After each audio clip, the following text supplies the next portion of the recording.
Pues en primer lugar, dar las gracias al CES de Córdoba y particularmente a los organizadores por haberme invitado a participar en estas nuevas jornadas de historia y al mismo tiempo felicitarlos por el tema elegido, por la oportunidad de esa temática y más en los momentos que estamos viviendo, en los cuales pues, algunas determinadas cuestiones de americanistas y particularmente del pasado colonial están puestas en tela de juicio.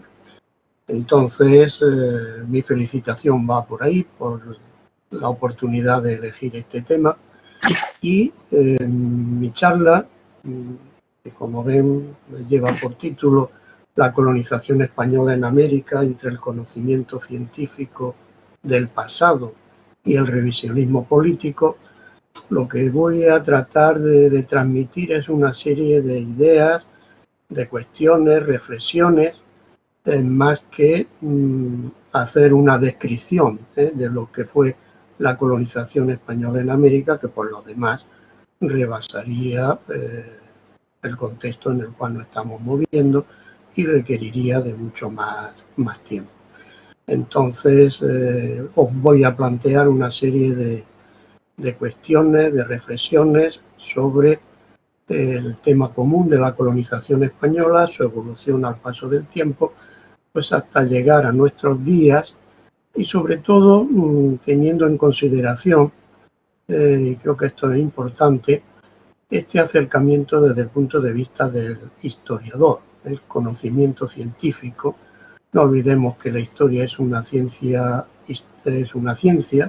un conocimiento científico, y en contrapartida o contraponiéndolo a lo que hoy en día entendemos por revisionismo político.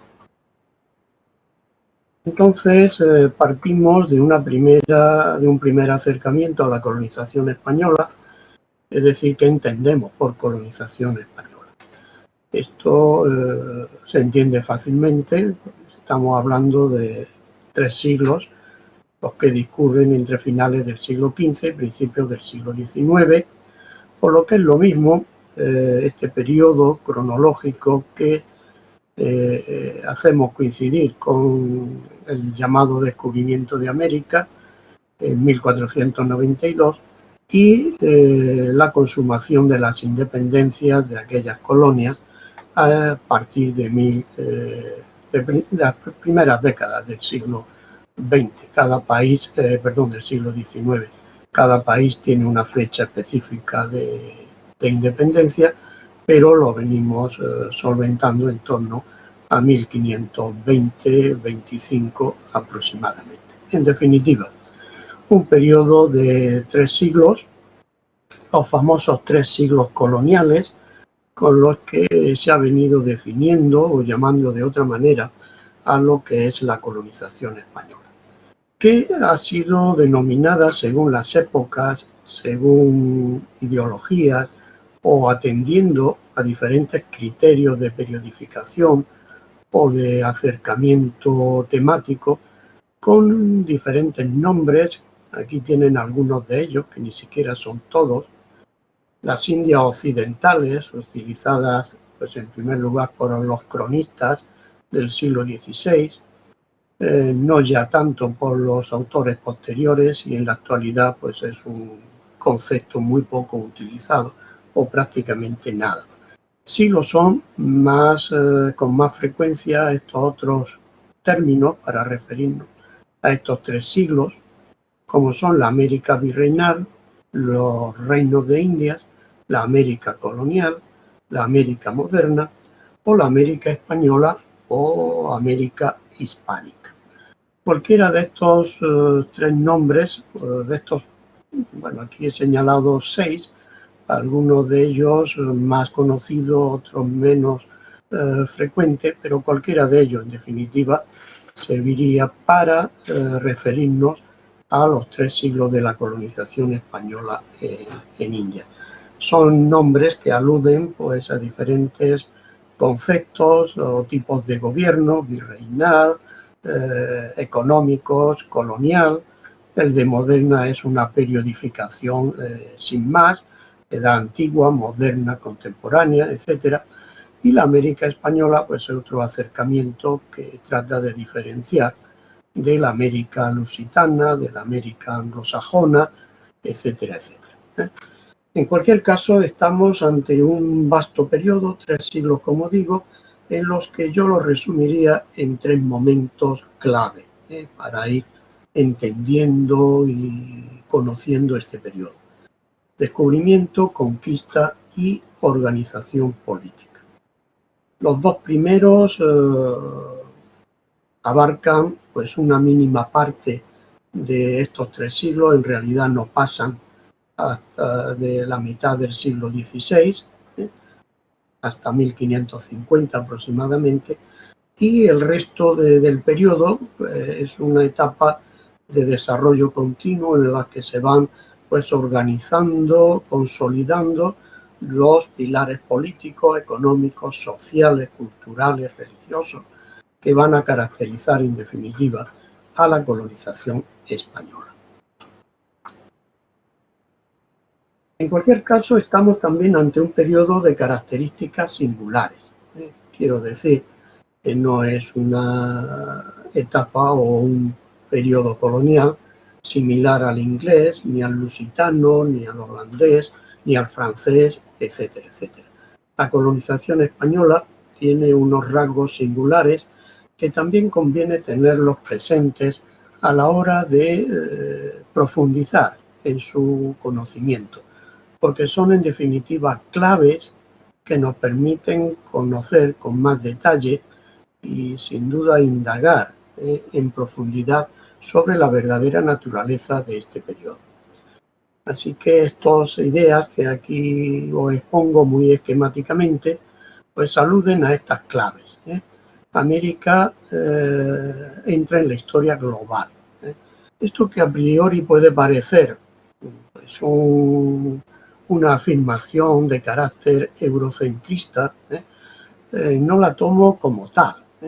La interpreto como el hecho de que a partir de este periodo, a partir de ese 1492 que hemos tomado como referencia, unas tierras que estaban absolutamente desconocidas, que tenían por su propia dinámica histórica, pero que a partir de ahí, desconocidas, aisladas por 2 grandes masas oceánicas, forman o entran a formar parte de una historia universal, de una historia global. Es un término en la actualidad muy de moda, sobre todo a partir de todo lo que se está escribiendo acerca del viaje alrededor del mundo, el primer viaje de circunnavegación del planeta por Magallanes y Elcano. Este viaje, de 1520-22, como saben, tuvo la virtualidad precisamente de globalizar la historia y globalizar con ella toda la cultura, la economía, la sociedad, etcétera, etcétera, ¿no? Entonces, a partir de 1492, con el viaje o los viajes de descubrimiento de Cristóbal Colón, América entra en ese nivel ya de la historia global, es conocida a nivel mundial. Más allá, como digo, de apreciaciones eurocentristas que no tienen razón de ser en nuestros días. Es un periodo que se inicia, y esto también lo quiero resaltar, como antes señalaba, porque forma parte de la dinámica de los procesos históricos. En este caso, al protagonismo de la península ibérica, España y Portugal, estos 2 países, Castilla si quieren, y Portugal, que por su singular ubicación geográfica, pues emprenden una serie de expediciones que culminan en el siglo XVI con la conformación de 2 grandes rutas, una hacia el este, que protagonizan los portugueses en busca de ese extremo oriente, y por otro lado Castilla, que inicia y consolida una ruta hacia el occidente en busca también de ese mismo destino, los mercados orientales de las especies. Rutas que va a unificar de alguna forma Magallanes y el Cano, concretamente el Cano, cuando culmina la vuelta al mundo. En realidad es la plasmación de este viaje que en su momento pusieron en marcha, ese proyecto descubridor que pusieron en marcha los portugueses y que paralelamente también pusieron en marcha los castellanos. Entonces, no conviene perder de vista que el hallazgo de aquellas tierras, insisto, aisladas por dos grandes masas oceánicas, entraron en esta historia mundial y formaron parte de este bagaje cultural que a partir de entonces llamamos historia universal. Este proceso supuso, obviamente, la desestructuración del universo indígena. Esto es otra clave para entender la colonización española.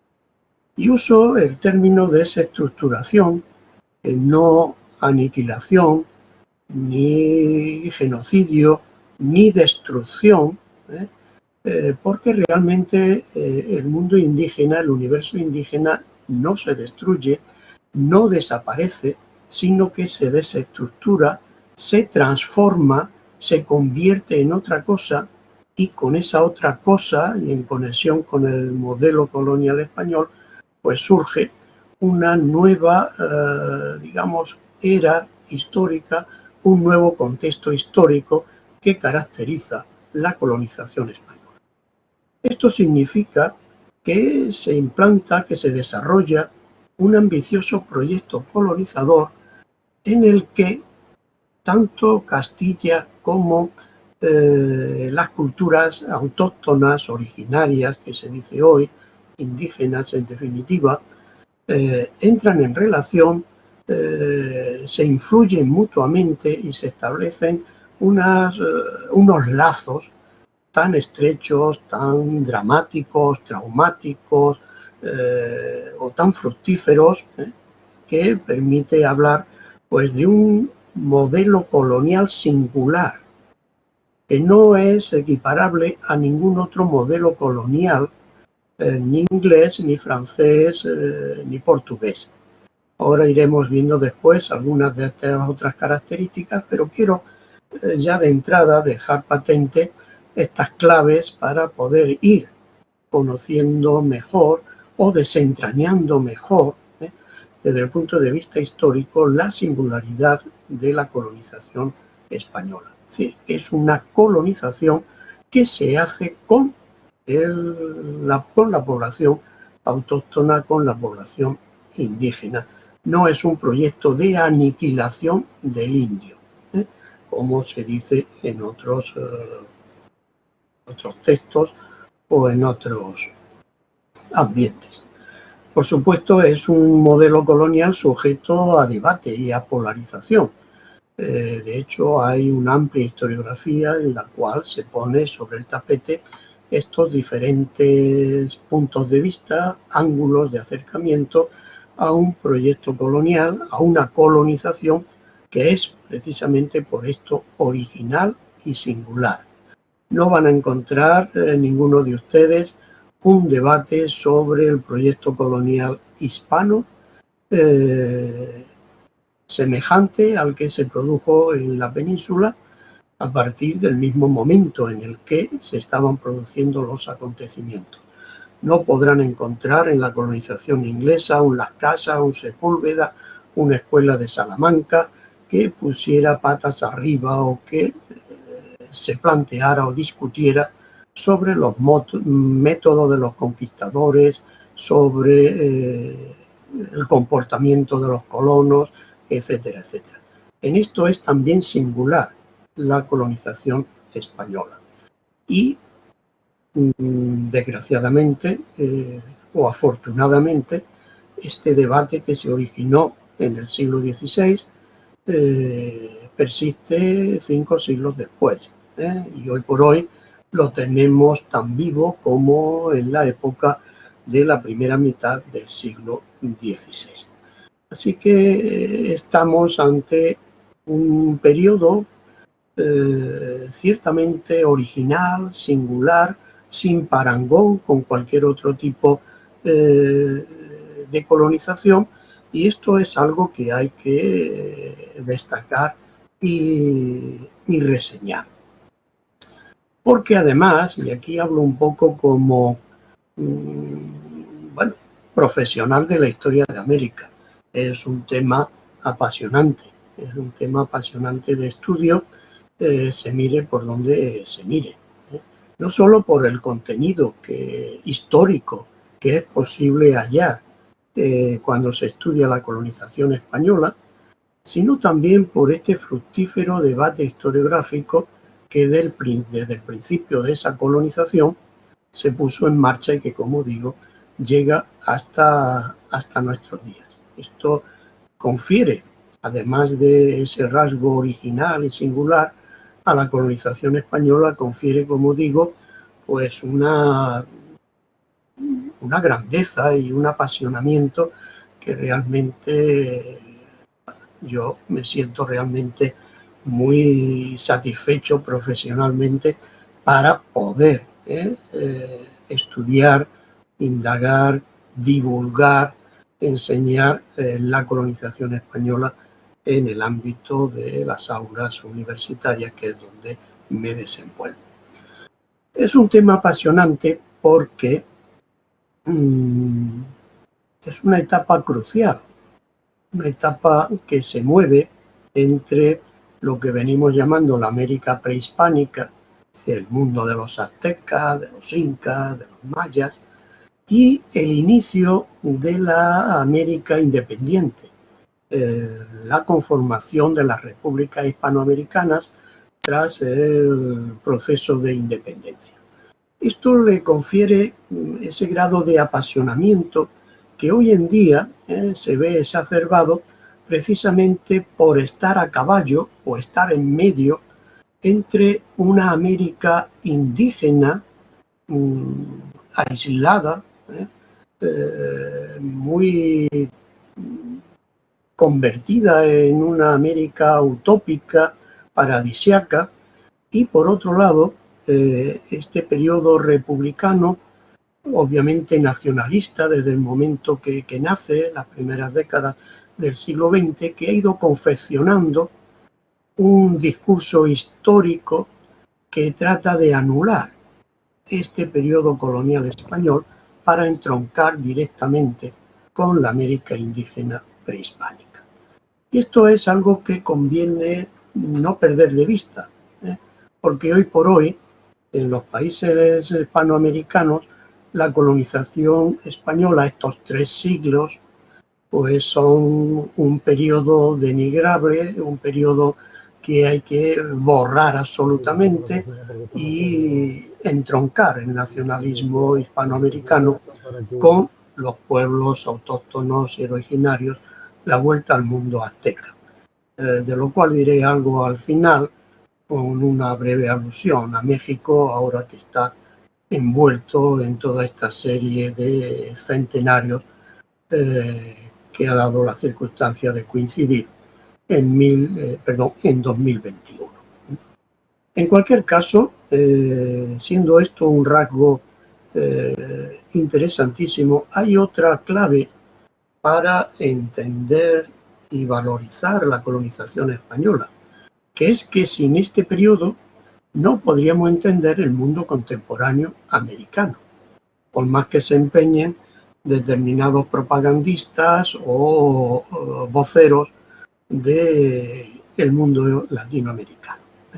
De manera que si borramos la colonización española, aquellos países se quedarían huérfanos en su trayectoria cultural, en su trayectoria de conformación política, etcétera, etcétera, ¿no? Entonces, esta colonización española tiene su identidad propia y hay que considerarla y analizarla en su justo término y valorándola en la parte que corresponde. Porque, como dije al principio, el estar en medio de estos dos grandes periodos de la historia de América hace que la colonización española durante esos 3 siglos desarrollara ese modelo colonial que a su vez es un gran modelo cultural, es un gran modelo que dejó, cuyas huellas pues, están todavía hoy presentes en la cultura, pues, en el arte, en la cocina, en fin, en un mestizaje al que ahora me referiré realmente singular y único. Y es apasionante también la colonización española, como última idea, porque contamos con un archivo extraordinario. Es el Archivo General de Indias en Sevilla, que es el mayor repositorio mundial donde se custodia pues, todo lo que se escribió, se hizo, en fin, una documentación completísima acerca de todos los temas que competen a la colonización española. Entonces, tenemos la suerte y la fortuna en España de tener, pues, aquí al lado un archivo donde se concentra prácticamente toda la documentación necesaria para hacer la colonización española. Obviamente hay documentación de los siglos XVI, XVII y XVIII en los archivos americanos de las distintas repúblicas, pero en cualquier caso el fuerte, la gran masa documental, esos más de 49.000 legajos que componen el Archivo General de Indias, pues son el sustrato a partir del cual se puede indagar y profundizar en el conocimiento histórico de la colonización española. Y la prueba es que en este Archivo General de Indias acuden no solo los historiadores españoles, sino un gran número de investigadores e historiadores hispanoamericanos.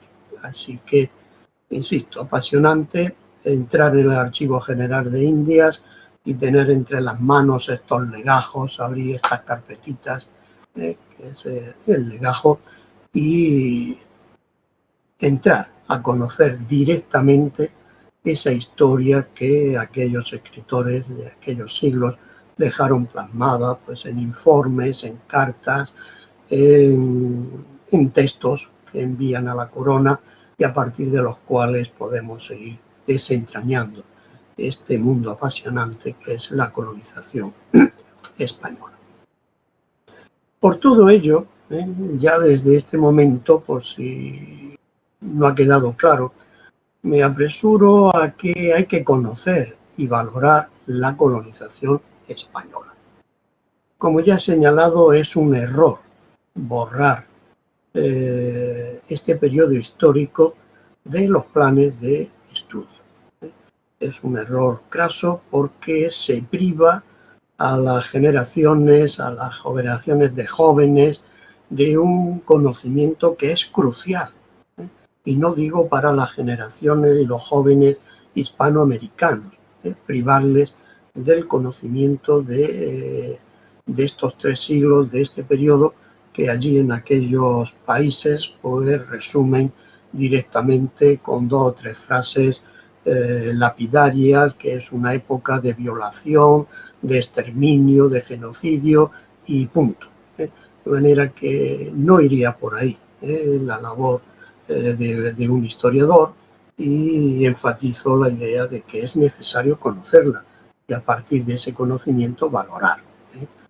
Es clave, como he dicho, pues para entender la América contemporánea, con los nexos comunes actuales, la lengua, castellano, la religión, el inmenso patrimonio histórico, no hay nada más que recorrer, los cascos antiguos de México, el Zócalo, de Cuzco, de Lima, de Bolivia, de La Paz, etcétera, etcétera, ¿no?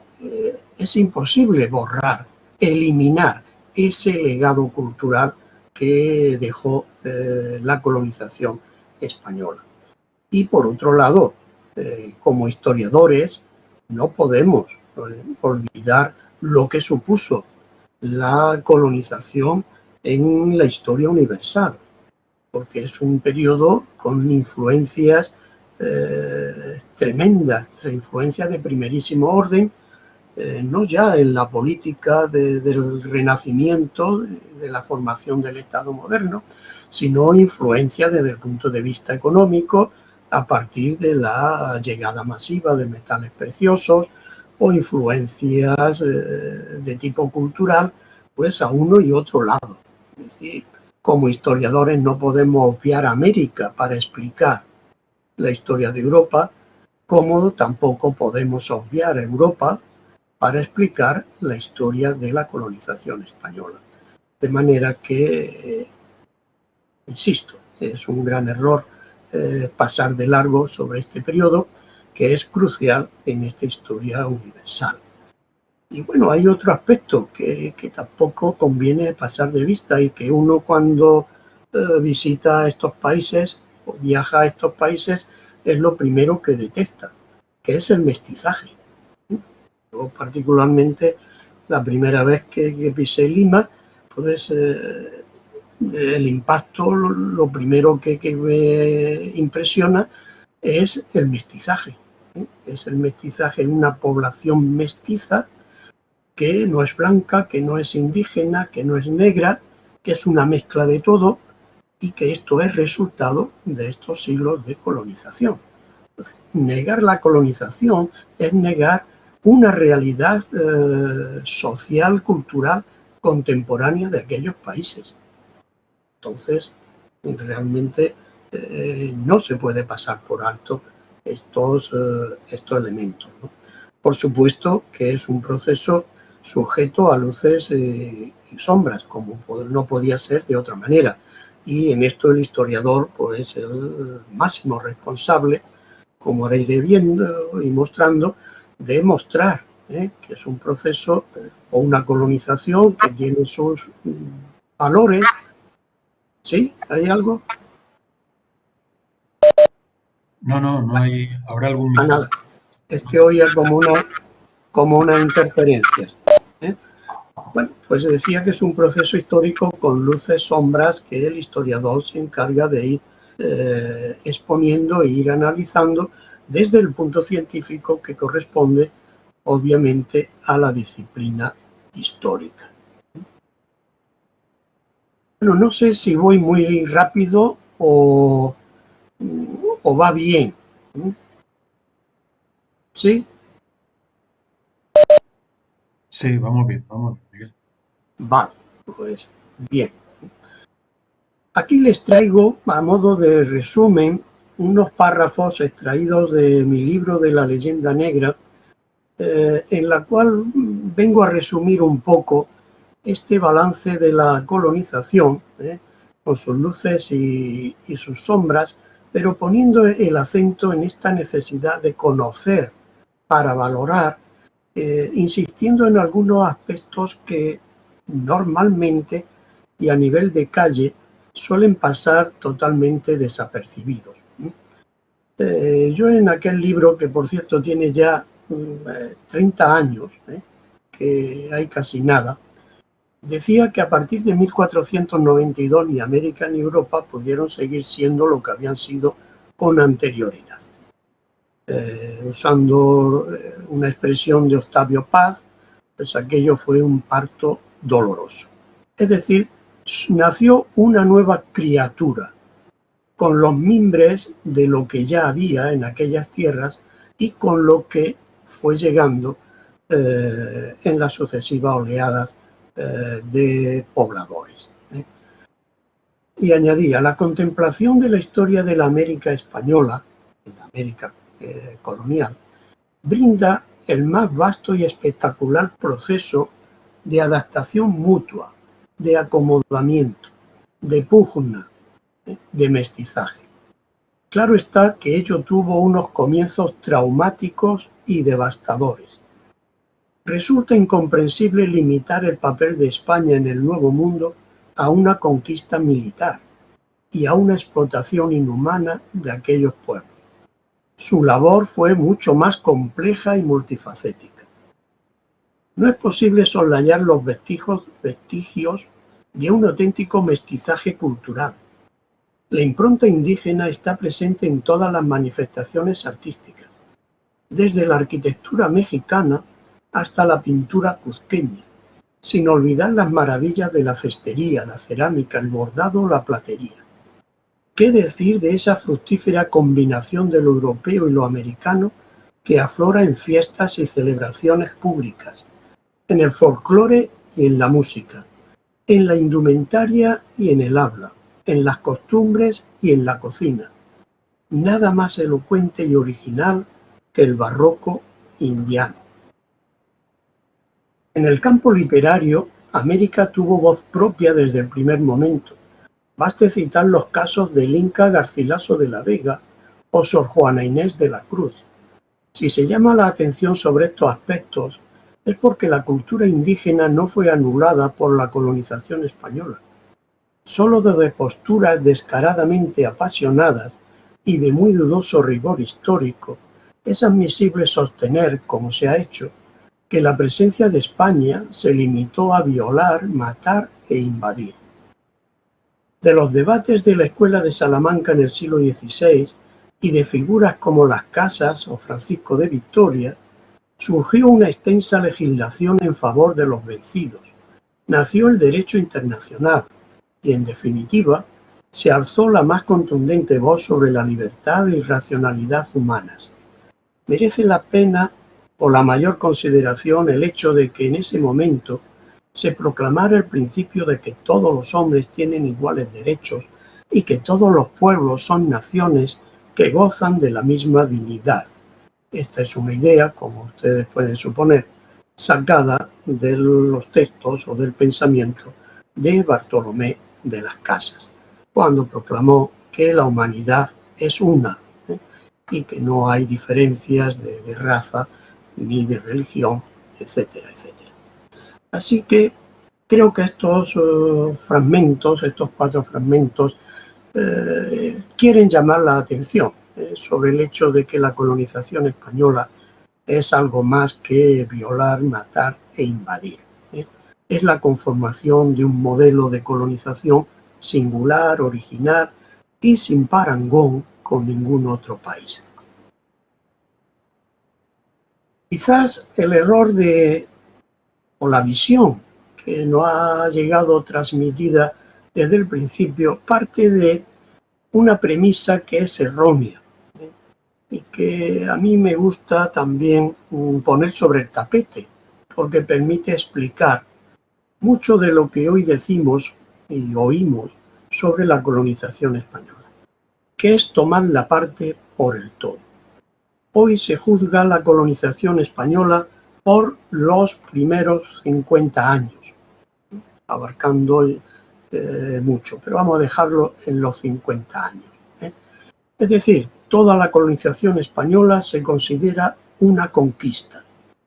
Ese periodo de descubrimiento y conquista al que aludí al principio de mi intervención. Con frecuencia se ha venido confundiendo la colonización española, que no olvidemos son 3 siglos, con lo que ocurrió estos 50 primeros años.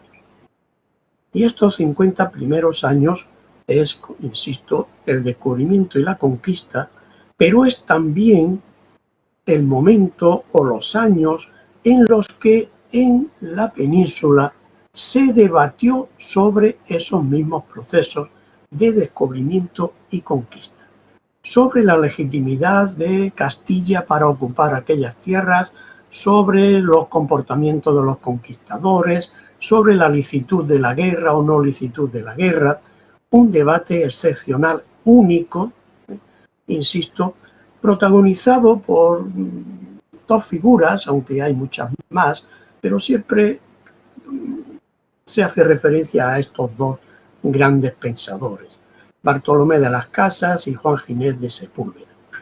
El sevillano con esta obra, La brevísima relación de la destrucción de las Indias, y el cordobés, el de Pozo Blanco, con el tratado sobre las justas causas de la guerra contra los indios. La cara y la cruz, 2 posturas irreconciliables, como se demostró en ese gran debate de Valladolid, de la Junta de Valladolid en 1500 1851.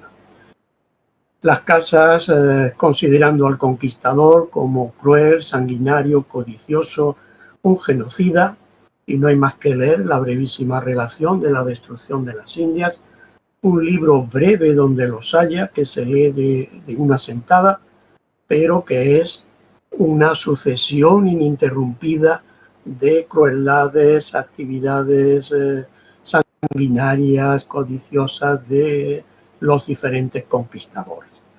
En las casas la guerra nunca se considera un método legítimo. Él postula la entrada, la evangelización pacífica de aquellas tierras, y las casas ha tenido una supervivencia y un protagonismo no buscado por él, ciertamente, en tanto en cuanto fue utilizado y manipulado por las potencias europeas protestantes enemigas de la España católica del siglo XVI en adelante.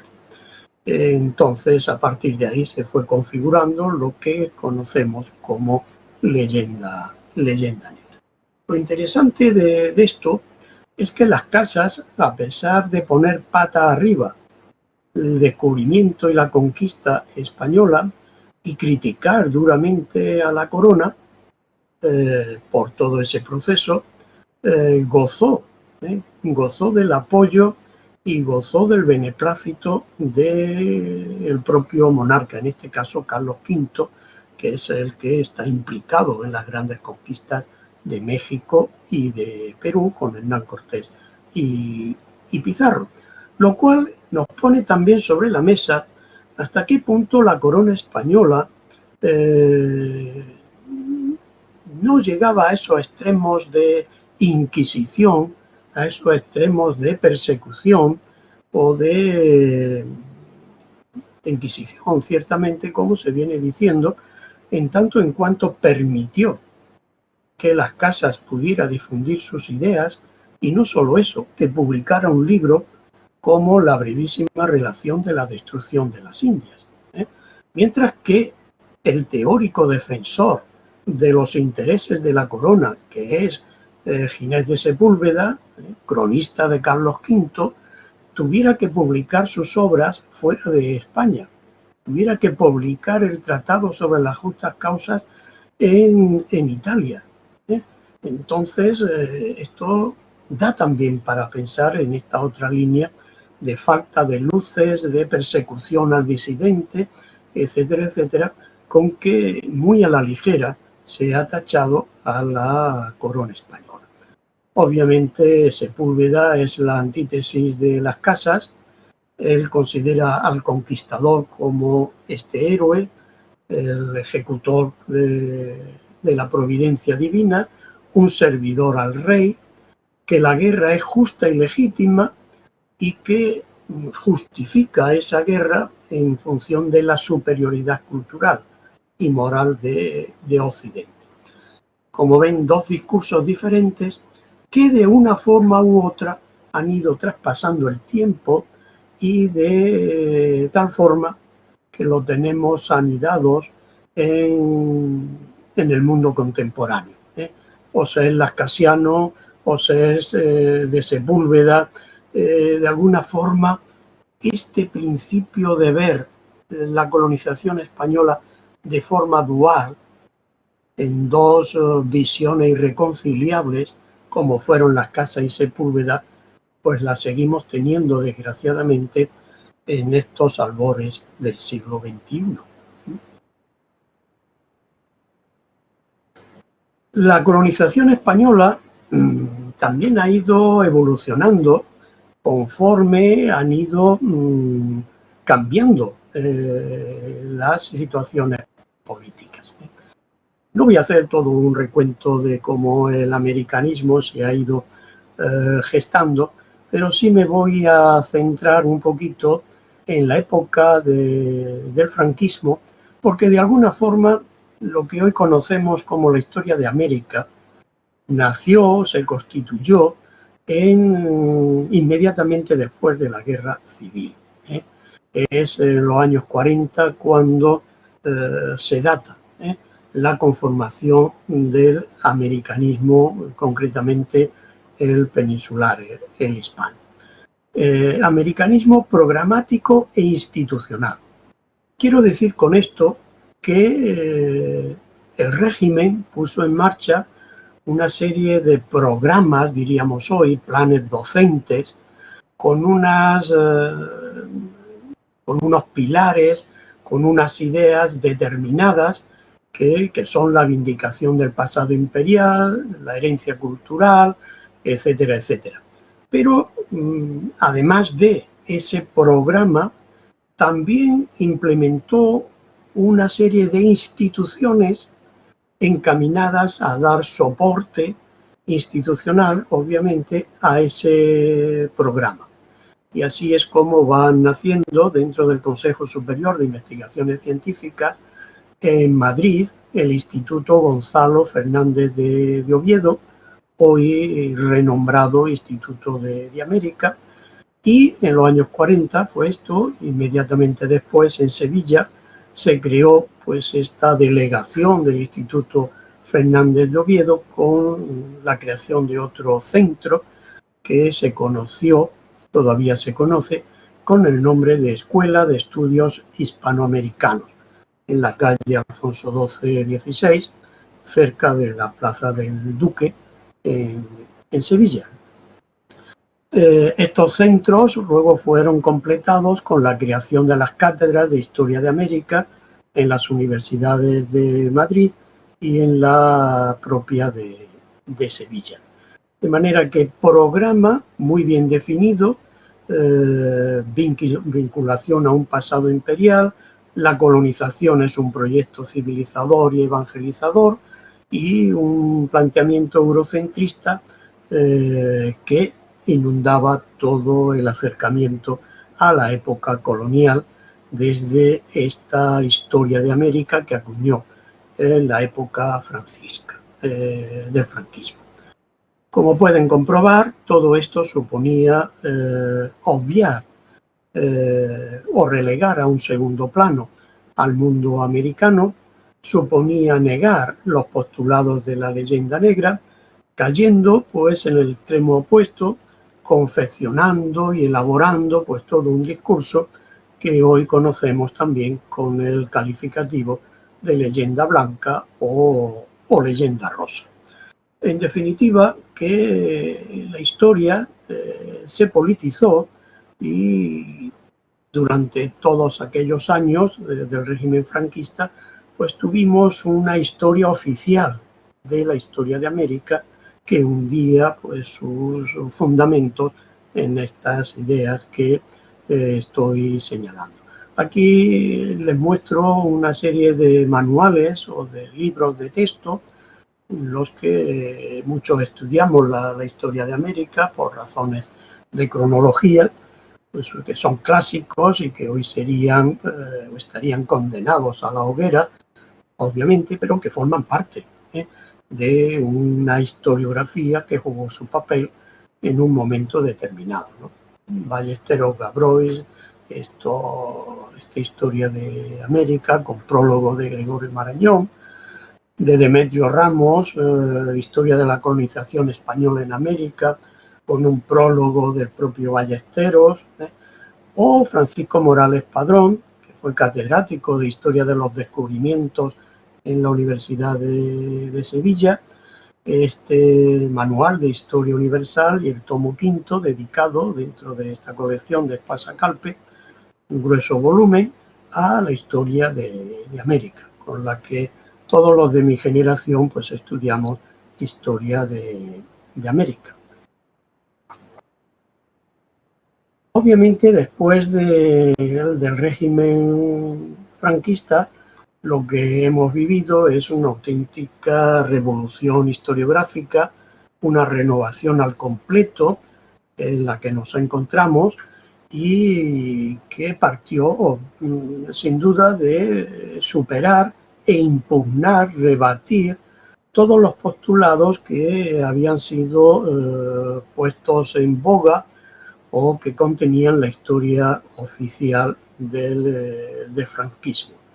se reexaminaron, se volvieron a estudiar y desde luego se abandonó el concepto eurocentrista y comenzó a tenerse ya en cuenta, obviamente, una visión de América desde América y tener en consideración al otro o a los vencidos, término que tomó pues un gran protagonismo desde que el mexicano Miguel León Portilla publicara su libro, precisamente Los Vencidos, traduciendo al castellano pues una gran cantidad de textos prehispánicos sacados del náhuatl.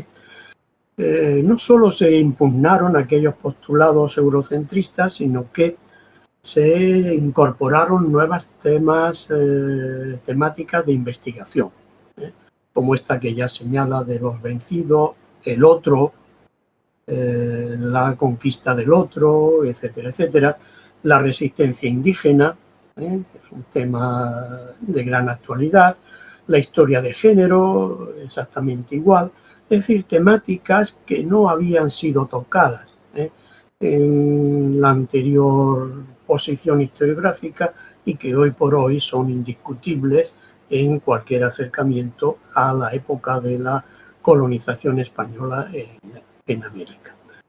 Hoy la investigación histórica cuenta con una metodología mucho más rigurosa que permite analizar con mayor aplomo, con mayor sosiego, aquellos sucesos más polémicos, una historiografía que trata de desmitificar, de bajar de los pedestales a aquellos héroes que la anterior corriente había elevado y desde luego un factor que contribuye a estas nuevas líneas de investigación histórica pues es la conformación de proyectos de investigación internacionales, multidisciplinares, en los cuales junto al historiador pues está el antropólogo, está el historiador del arte, está el geógrafo, etcétera, etcétera, que permiten abordar cuestiones de aquella época colonial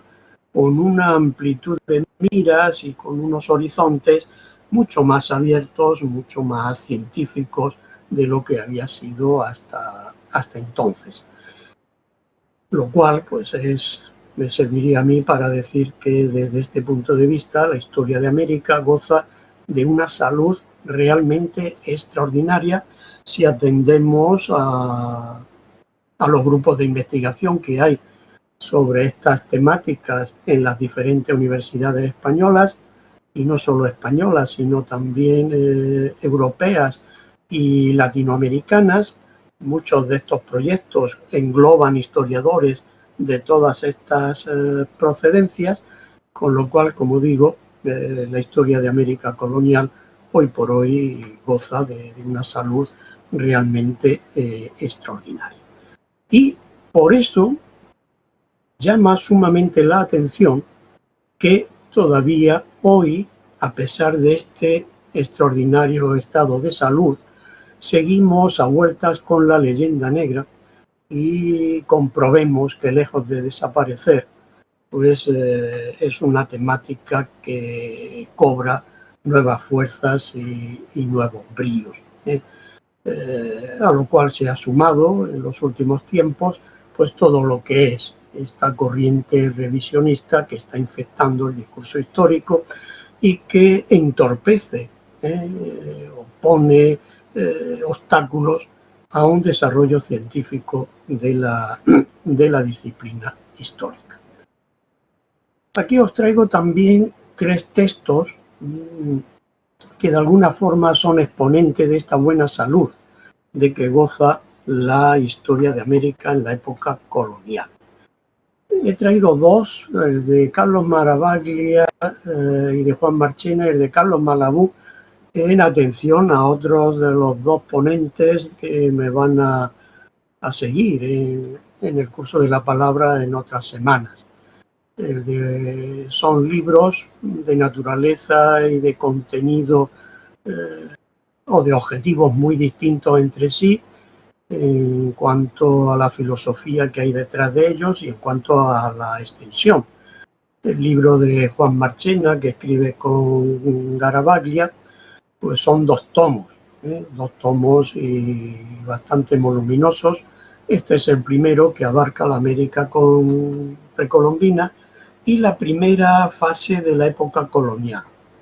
El segundo tomo se dedica, pues, con mayor extensión a esa época colonial y particularmente al siglo XVIII.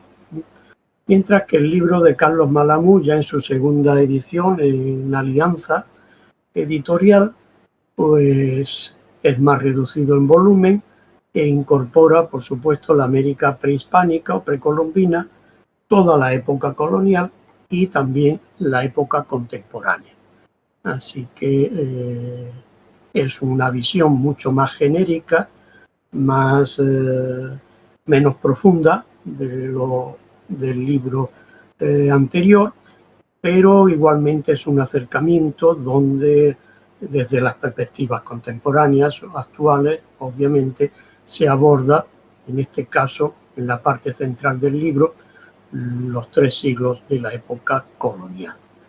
Y el tercer volumen, distinto también a los 2 anteriores en cuanto a su filosofía, es el de Ramón Herrera, catedrático de Historia de América en Sevilla, recientemente jubilado. Pues es un libro que aborda los siglos XVI y XVII, no entra en el siglo XVIII, que está escribiendo en la actualidad. Así que, como indica el título, en la América de los Habsburgo, es decir, hasta el final de esta dinastía, y no se detiene, no entra en la de los Borbones. Pero es un libro, esta edición es la portada que ves, es la de lujo, porque hay una edición en rústica de uso más cotidiano, digamos, que está bellamente ilustrada con un papel cuché. No es la que usan los alumnos, obviamente, porque esta se va a los 80 euros. Los alumnos usarían la de los 20 euros. Pero bueno, como yo recomiendo a mis alumnos, por 7 euros la pueden adquirir en la Universidad de Sevilla, en el Secretariado de Publicaciones, y te mandan un PDF que se puede ver, pues, en el ordenador perfectamente, como si se tuviera el libro, por la módica cantidad de 7 euros. Y tiene uno, pues, acceso a un acercamiento muy original, singular, científico, pero muy meditado, de lo que es la América colonial en los siglos XVI y XVII. Yo lo utilizo como manual en mi asignatura de Historia de América Colonial, y realmente es algo que funciona muy, muy bien. Los 3 son manuales, los 3 son libros manuales, y por tanto no entran en grandes debates historiográficos, sino que corresponden a la naturaleza de lo que es propiamente un manual. Pero en cualquier caso los traigo, pues, para que puedan ver o tengan referencias de manuales que contrastan notablemente con los manuales de la etapa anterior. Bueno, entramos en un problema y en una cuestión que tengo, dado que esta charla está centrada en el centro de profesores de enseñanza secundaria, pues realmente me interesaba tocar, porque la cuestión es la siguiente: ¿cómo se enseña la colonización española en las aulas? Porque aquí está también el quiz de la cuestión. Pues ya me han comentado algunos de vosotros, y yo también lo he podido comprobar, que la colonización española tiene una mínima presencia en los planes de secundaria. Tengo entendido, y si no me corrigen, que esto se estudia en la historia de España de segundo de bachillerato. Una historia de España que abarca absolutamente todo, pero que realmente se centra en la temática a partir de la crisis del antiguo régimen, con lo cual esta colonización española quedará diluida en esos bloques que se suele pasar más de largo, salvo que el profesor tenga especial interés en detenerse aquí a costa de pasar de largo por otros sitios. Así que aquí tenemos el primer gran hándicap. Desde pequeños los jóvenes carecen de una información mínimamente sólida acerca de qué fue la colonización española. Cosa que no mejora a nivel universitario, porque como comenté al principio, aquellas licenciaturas de Historia de América que existían en Madrid y América y que uno salía licenciado en Historia de América, pues han quedado diluidas en el grado de Historia a secas. Así que ciertamente en el grado de Historia de todas las universidades españolas se imparte de manera troncal, es decir, obligatoria, una asignatura cuatrimestral de Historia Colonial, en nuestro caso se llama en Granada América 1, y una troncal también cuatrimestral de América 2 en Granada, que se referiría o que se refiere a la historia contemporánea, es decir, desde la independencia hasta hoy. Y no hay más. Diferentes universidades pues pueden introducir, y ahí ya cada una pues ha podido arañar más o arañar menos, ha podido meter asignaturas optativas relativas a diferentes momentos de la historia de América. En el caso de Granada tenemos optativas de una América prehispánica y una historia de los Estados Unidos. En otras universidades ni eso, y en otras como Sevilla, pues obviamente tienen muchas más asignaturas optativas relativas al mundo o de la América española.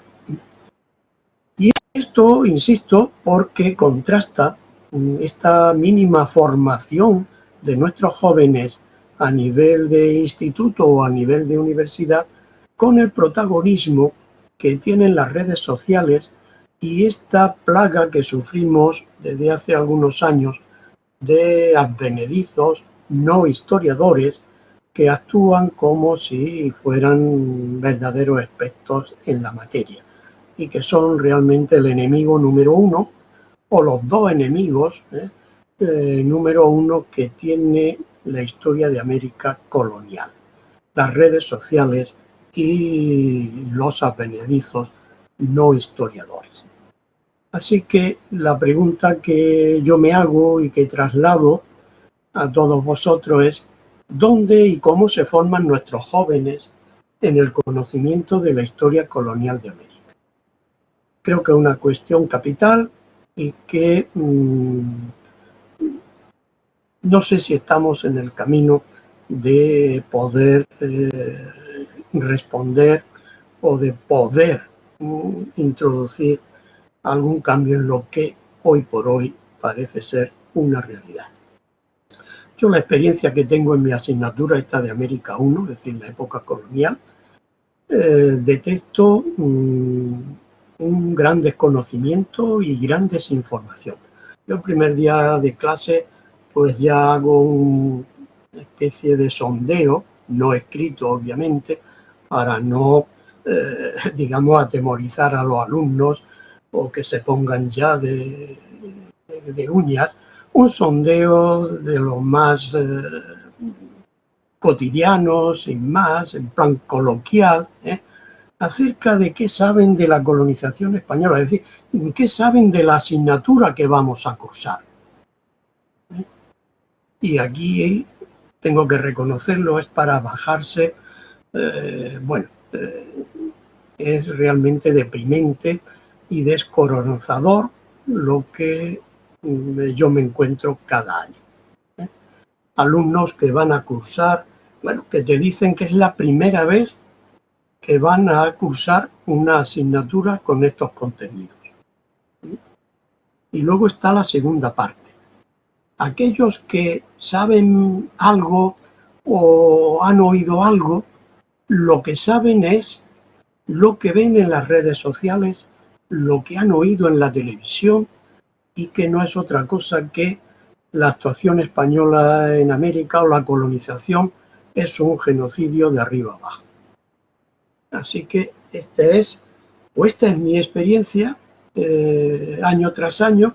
No sé lo que me encontraré este año porque comenzaré en el segundo cuatrimestre esta asignatura y bueno, creo que no va a cambiar excesivamente mucho, pero esta es la idea. Creo que es un problema y gordo que tenemos aquí. En fin, para que no sea mi opinión, que alguno puede decir esto es personal, os traigo aquí unas estadísticas sacadas de un artículo que se acaba de publicar por Tomás Calvo, catedrático de Antropología de la Complutense, unas estadísticas sacadas de unas encuestas que este profesor fue haciendo en distintos momentos, tanto en España como en América y dentro de España en Extremadura. Ahí os señalo, bueno, la referencia por si quieren ver con más detalle este artículo, pero bueno, brevemente, ¿no? Para no extenderme más en el tiempo, el dato que me interesa reseñar. Aquí tenemos, en el año 19, que es el último año del cual está hecha la entrevista o la encuesta, en el año 19, en España, el 37% de los encuestados dicen que fue una obra civilizadora. Casi el 60%, 59,9%, dice que fue un genocidio, una matanza de indios. En el año 2008, esta visión sigue siendo mayoritaria, la del genocidio, pero con menos diferencia que en el año 2019. Y si nos vamos más atrás, en el 97, pues tenemos igualmente otro gran desequilibrio hacia el 57 a favor de un genocidio. Y aquí volvemos a estar otra vez en ese margen más estrecho. Esto por lo que se refiere a España. En el caso concreto de Extremadura, pues la secuencia es prácticamente la misma. Hace 2 años, 55, 42, 55. Otra de las preguntas es cómo valoras la obra española en América. Pues en 2019, sobre la conquista de México, pues que debe conmemorarse el 47, no debe celebrarse porque solo hubo robos y crímenes contra los indios, un 49,3. Y si nos vamos al 93, esto cambia, estábamos justo recién salidos del 92, seguro que tanto en los institutos como en la calle había todavía ese rescoldo conmemorativo. Pues efectivamente en el 93 se debe conmemorar esas fechas, el 66% no se debe celebrar, un 31%. Y si nos vamos a Extremadura, que es la cuna de los Pizarro y de los Hernán Cortés, pues un 73% obviamente se debe celebrar y un 23% no se debe celebrar. De manera que, como ven, la imagen que se tiene de la colonización española pues es tremendamente negativa y curiosamente negativa porque no se conoce, apenas se sabe, y lo que se sabe es a través de desinformaciones no provenientes de historiadores propiamente dichos. Bueno, entramos en el debate de fondo. ¿Y esto por qué? ¿Cómo acercarse al conocimiento de la historia colonial? Ya hemos visto qué percepción se tiene de la América colonial. ¿Cómo acercarse? ¿Qué ocurre? ¿Qué problemática hay? Pues muchas.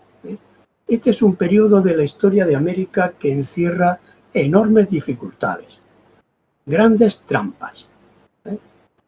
Desde el momento de su misma conformación histórica, es decir, desde la época del descubrimiento y conquista. Porque este periodo de la historia se ha convertido, y sigue siéndolo, un campo de batalla ideológico y político. Es un escenario donde continuamente están confrontando los partidarios de la leyenda negra y de la leyenda blanca. En realidad, los dos exponentes de visiones fragmentadas, distorsionadas de la historia colonial española. Es decir, un acercamiento donde el conocimiento científico de la historia ha desaparecido por completo. De ahí que yo siempre haga un llamamiento a reivindicar el análisis histórico científico. Y así titulé esta charla, el conocimiento del histórico, el conocimiento del pasado científico, conocimiento científico del pasado. Bueno, y os traigo aquí 3 frases de diferentes historiadores que conocen el tema de la historia y que son muy representativas del terreno que estamos pisando y de las trampas y dificultades que el historiador se está encontrando cada día.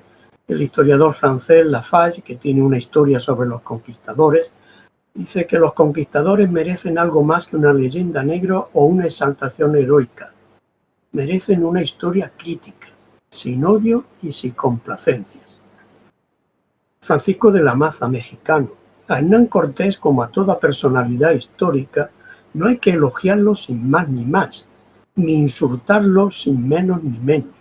Hay que explicarlo. Enrique Krause, también mexicano, para analizar a Cortés es la hora de los historiadores, no de los políticos.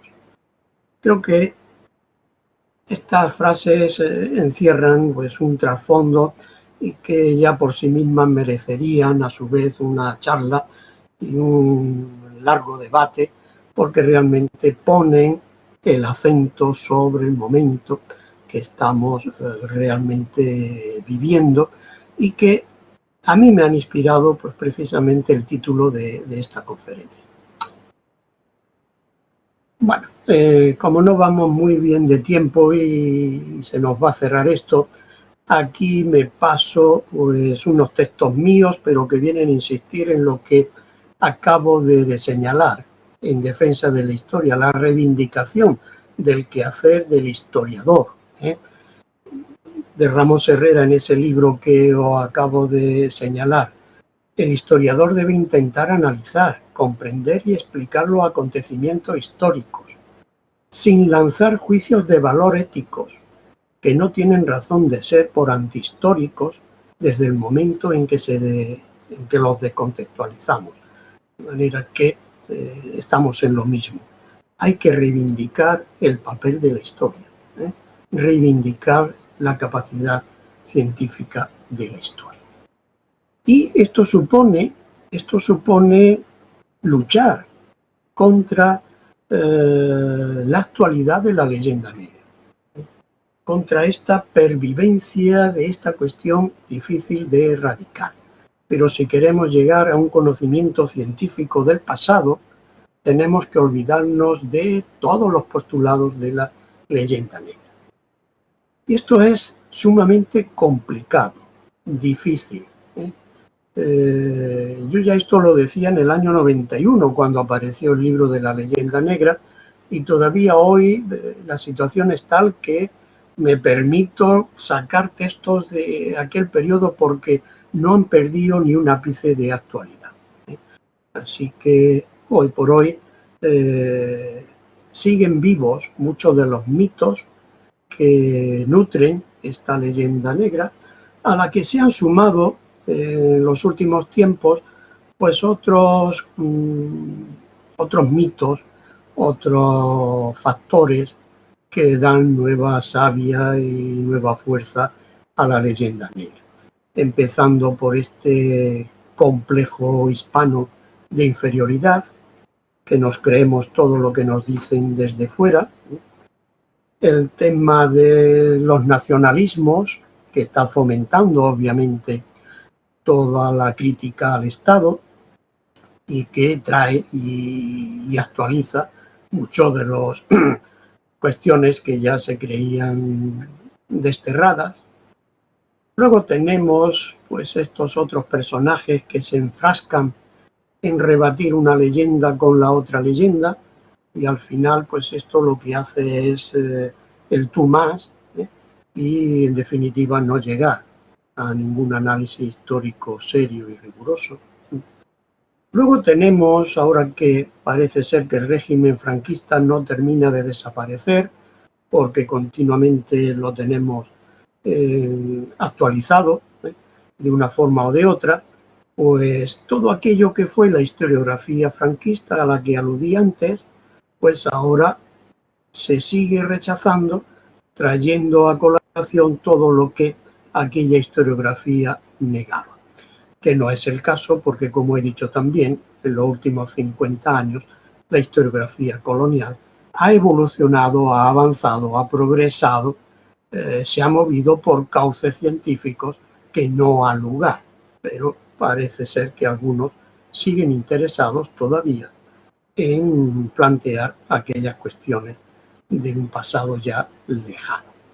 Y más recientemente, pues se ha sumado a esta vorágine pues todos aquellos gobiernos latinoamericanos que en esta especie de fiesta están pidiendo cuentas a la metrópoli por todo aquel periodo colonial. De manera que asistimos con estupefacción no ya a los historiadores, sino a los políticos, ajustando este ajuste de cuentas con la propia España. Y todos, pues, estaréis recordando esta petición de perdón recientes del presidente mexicano, no solo a España, sino también al propio Vaticano.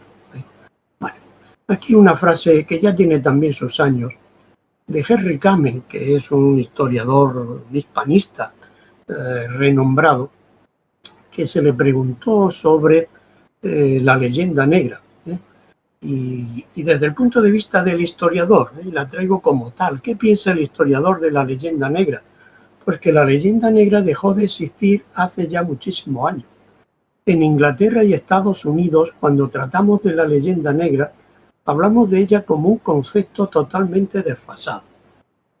Lo que pasa es que algunos, sobre todo en España, se empeñan en mantenerla por sus propios motivos. Aquí entramos en cuestiones de política que no son de mi especialidad. Punto.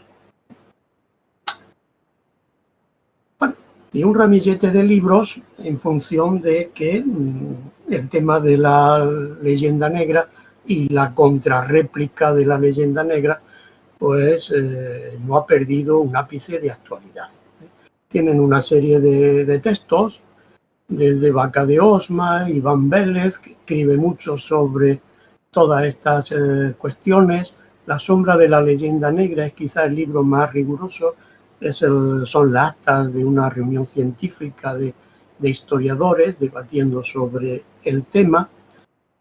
La de Alberto Ibáñez, La historia del odio a España, Stanley Payne en defensa de España, el superconocido y publicitado Imperiofobia y leyenda negra de Roca Barea, y el último que acaba de aparecer del argentino Marcelo Ullo Medeo, que está polemizando directamente con el propio presidente mexicano, etcétera, etcétera. Pues una forma también de dar publicidad a este libro, también pues contrario a todos los postulados de la leyenda negra. Sí, este es el panorama en el cual nos estamos moviendo y que hay un gran mercado y, por supuesto, una gran cantidad de lectores que consumen también estos textos. Muchos mitos que sobreviven y que no quiero insistir en ellos porque quiero dejar tiempo para cuestiones que podáis plantear, que creo que es la segunda parte interesante de todo esto, pero mitos que han sido desmontados por el análisis científico.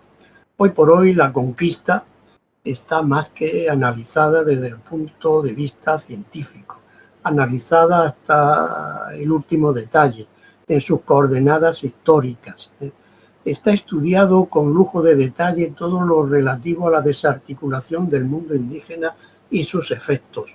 Está estudiado hasta el detalle las implicaciones del servicio personal indígena, que es donde se han cargado las tintas contra la colonización española, el tema de las encomiendas, de la mitad, el servicio obligatorio en la minería, etcétera, etcétera. Todo esto está estudiado al dedillo, desde el punto de vista de la historia. Todo lo que es la legislación española, es un gran debate, sí, las leyes, la igualdad, la bondad, el buen trato al indio, ¿qué grado de aplicación? Pues hoy tenemos monografías sobre todas estas cuestiones, múltiples análisis historiográficos, multidisciplinares que realmente abordan todo este tema. Y vuelvo a lo que decía antes, la historia de América goza de una salud realmente extraordinaria. Mitos clásicos y típicos con los que se ha enjuiciado la colonización española, el historiador los tiene más que superados. Otra cosa es que lleguen a la opinión pública. Y ese es otro problema. Porque en la opinión pública no llega el libro del historiador. A la opinión pública llega las redes sociales. Llega unas declaraciones de cualquiera en la televisión y que puede decir lo que quiera en cualquier programa. Un señor que no ha pisado un archivo no digo de Indias, sino de ningún otro sitio. Que dudo yo que haya leído algo de historiografía reciente de este periodo. Así que frente a la historia científica, lo que tenemos ahora es una eclosión de revisionismo no histórico y oportunista. Y si esto lo unimos a una población poco formada, poco o nada formada, si unimos esta avalancha de desinformaciones, de fake news, pues realmente estamos en una situación realmente complicada. Algunos libros recientes, fundamentalmente sobre el tema de la conquista, libros actuales que desmitifican a Pizarro, a Hernán Cortés, en el caso que os señalo, libros que tienen muy pocos años y que ya pues no es libros o no son libros de antiguos o que nos planteen a un héroe o a un villano. Son libros de historia. La historia enfrentada al revisionismo, para ir concluyendo. La Real Academia Española define el revisionismo como una tendencia a someter a revisión metódica doctrinas, interpretaciones o prácticas establecidas con el propósito de actualizarlas y a veces negarlas. En el quehacer del historiador, la revisión es algo cotidiano, es algo frecuente, digamos que es consustancial al análisis histórico, porque en historia nada es definitivo. Así que no aparezca un documento nuevo, así que haya nuevos enfoques, nuevas perspectivas de análisis, pues ya tenemos que revisar el texto anterior. Lo que ocurre es que en la actualidad esta actividad revisionista se ha deteriorado y ha caído en un extremo, es decir, en un abuso, en un revisionismo mal entendido. Así que cuando hablo de historia y revisionismo, pues evidentemente estoy contraponiendo dos conceptos que se niegan, porque la historia tiene sus propios métodos científicos y una finalidad objetiva, mientras que este revisionismo que nos inunda en la actualidad, pues se mueve por otros parámetros. No es científico y desde luego su finalidad no es objetiva, sino que su finalidad obedece a una determinada ideología. Entonces, volvemos, o insisto, a reivindicar el papel de la historia frente a estos aspectos. Esto es una cita de Javier Tussell en El País 2004, donde pone de manifiesto esta idea que os acabo de señalar, el uso y abuso del revisionismo, poniendo frente a frente el quehacer de un historiador y el trabajo o la actitud de un revisionista. Frente a la actividad científica, insisto, pues la simplificación, la parcialidad, la ideología. Y si nos vamos a la colonización española, pues esto es un campo abonado para el revisionismo. Y como se viene desprendiendo, y así trato de manifestar a lo largo de esta charla, hoy por hoy la colonización española está en manos del revisionismo, no en manos del historiador. Así que lo que la gente de la calle conoce, sabe de la colonización española, es lo que conoce a través del revisionismo, no a través de la historia. Por eso esta frase, que yo la repito mucho en clase, el revisionismo político ha ganado la calle frente a la historia. Y esta otra, que puede causar hilaridad o risa, pero que es muy grave. El historiador de América, de la América colonial, está a merced de la calificación política. Porque, evidentemente, si a alguien se le ocurre defender la colonización española o vindicar la colonización española, automáticamente ese es un historiador facha o un historiador conservador, muy alejado pues, de lo que sería un historiador progre. De manera que también la calificación política ha entrado en el discurso histórico y bueno, pues estos calificativos pues, no están al margen de que uno pueda ser calificado de una forma o de otra. Os traigo un libro que no sé si os sonará, pero que es todo un clásico con multitud de ediciones y que os traigo la última, con motivo del 50 aniversario de su publicación. Es un libro que se publicó en el año 71 y es la Biblia de los países latinoamericanos o de la izquierda latinoamericana, las venas abiertas de América Latina, escrita por Eduardo Galeano, que no es historiador, por cierto, sino que es un poeta, un periodista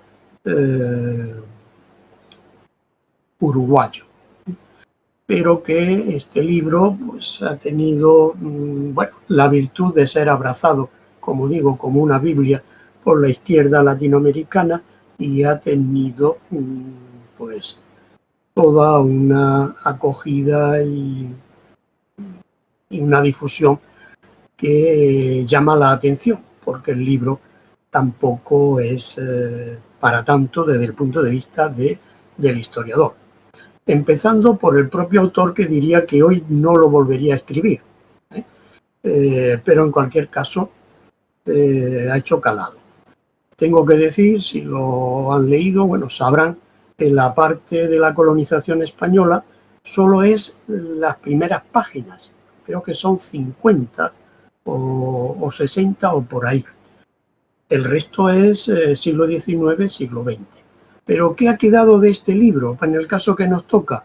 Pues esta visión negativa de la colonización española. Y de hecho, este 12 de octubre aquí en Granada amaneció pintada la estatua de la reina Isabel y Colón en la plaza de Isabel la Católica, pintada, y una de las leyendas es: las venas de América siguen abiertas, en clara alusión a este texto. Es decir, que esto es lo que lee la juventud de ahora, a un no historiador. Y esto nos lleva pues a esta cuestión, a lo que estamos hartos de ver todos los días, de vandalismo y de discursos extemporáneos, no históricos, que traen como consecuencia, como digo, pues estas actitudes de vandalismo, o pintar al propio Hernán Cortés en su propio pueblo natal, Medellín.